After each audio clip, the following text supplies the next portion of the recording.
Let's take you back to the Eskom briefing. Produced statements and information to the public with regards to this. Eskom has recovered some money from Deloitte. Eskom has recovered some money from ABB, and Eskom has recovered some money from McKinsey, amongst others. That amounts to, those three recoveries are over 2.6 billion rand over the years. As you do know, again, we have consistently kept the country informed about a civil lawsuit against former Eskom executives in the form of 3.8 billion rand, and there is another suit against a company called Trillion Management that is still ongoing. There are other cases that may yet be brought, that will certainly be brought against other implicated parties through the courts. These are civil lawsuits that I am talking about, and indeed settlements with those companies that have agreed to settle and pay back the money. With regards to criminal prosecutions for fraud and other corruption, there has only been arrests in one case, and those 4 individuals, including 2 former Eskom executives, are going through the court process in the criminal proceedings. There are again other moves to recover monies from those in a civil case. Sekgomotso has extensively answered the question about the extent of load shedding.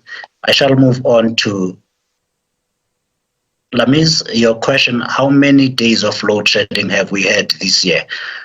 That I can answer briefly. In financial 2022, which is the year starting the 1st of April 2021 to the 31st of March 2022, the year just ended, we have had 65 days of load shedding.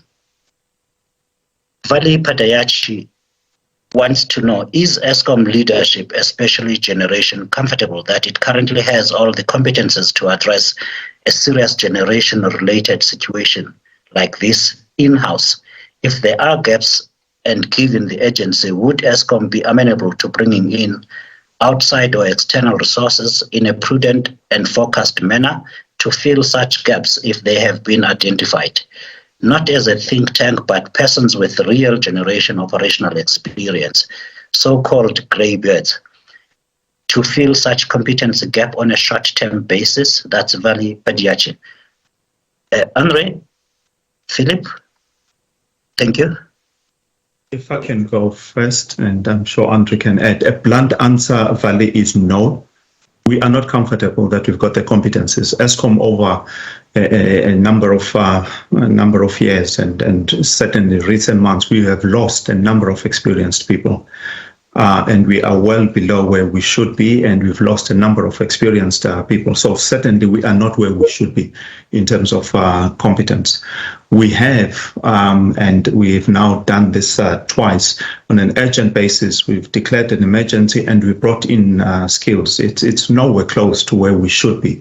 And we are currently working on also doing something similar, but on a much broader scale, where we need to supplement the Eskom resources with additional experienced resources. So we certainly are working on that, and we should be going out very soon to try and do that. So yes, definitely, we do need additional skilled resources as our plant gets old. We need experienced and skilled people. And at this stage, no, we do not have enough of that. But we are working on that. We have had some success in doing that, but it's nowhere close to being adequate. Thanks.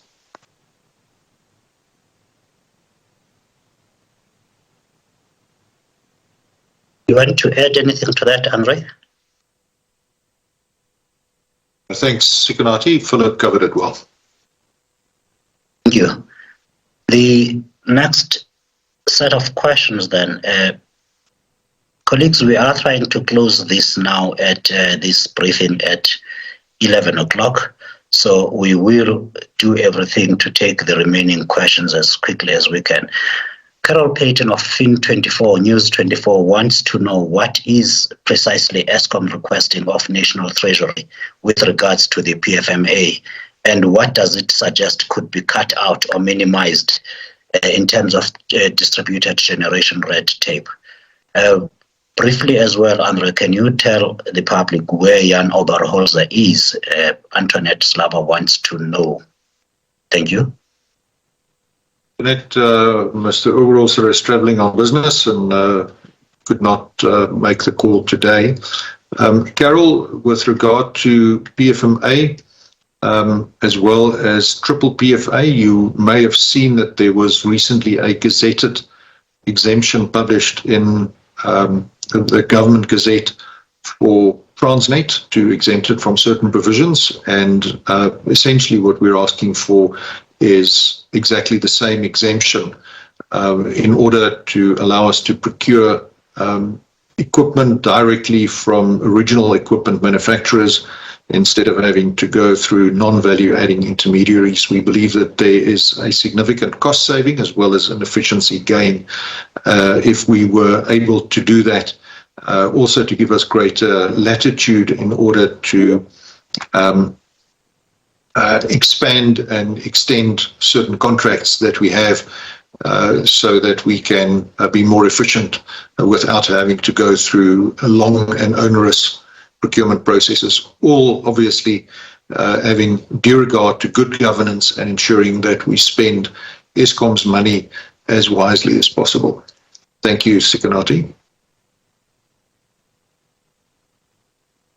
Thanks, André. Edward Bottomley, I will skip your questions and will request my colleagues to take them down and get you a response from the business. We will do everything we can to limit this to load shedding. So I will take Naledi Ngobo's questions. She is from the SABC. Will we continue to be on stage 4 till Thursday, Friday, or can we expect levels to come down before load shedding is lifted on Friday? Naledi, that decision will depend on what happens with the units that are currently out, and you can trust us to inform you as promptly as possible if there are any changes. The next one comes again from Tando Maiko. What is Tutuga's energy availability factor? Please give an update on investigations on fraud and corruption relating to fuel oil procurement. Philip, only tell us, please, what is Tutuga's EAF, if you have that number right away? So for the financial year that ended at the end of March, it was around 30%, and if you add planned maintenance, it's about 36%. It's equivalent of 2 units. So it's EAF, it's about 30%. Thank you, Philip. Tando, we have dealt with a question about fraud and investigations in that there has been no feedback as yet from the authorities, and we are pursuing what charges can be pursued both internally and through the justice system. When there is anything to be said about that, we will really let you know. The question from this guest, and that's Paul Richardson of Bloomberg. What is currently available, current available capacity? Could you confirm how much is at risk? Paul, we really started exactly with that at the beginning of this conversation, and we will release the recording as soon as possible. André started with those numbers. Pule of ENCA says there seems to be a worrying concern of sabotage at the power stations. It may be no secret, however, does this raise a concern about the strength of security at most of these power stations where cartels and perpetrators are disturbing generation supply? That's from Pule from ENCA. André, the last one as well that you might want to take as we close this is from Clyde Mellinson. Please take that together with Pule's questions. What are the steps that could be taken by DMRE that would enable Eskom to conduct its own emergency procurement or indeed new build program? André? Thank you very much. Pule, yeah, as always, we are very cautious to try sabotage when it comes to interruptions, but there are certainly very good signs that we have significant criminal activity at a number of our power stations. You may be aware that at Tutuka Power Station during the last financial year,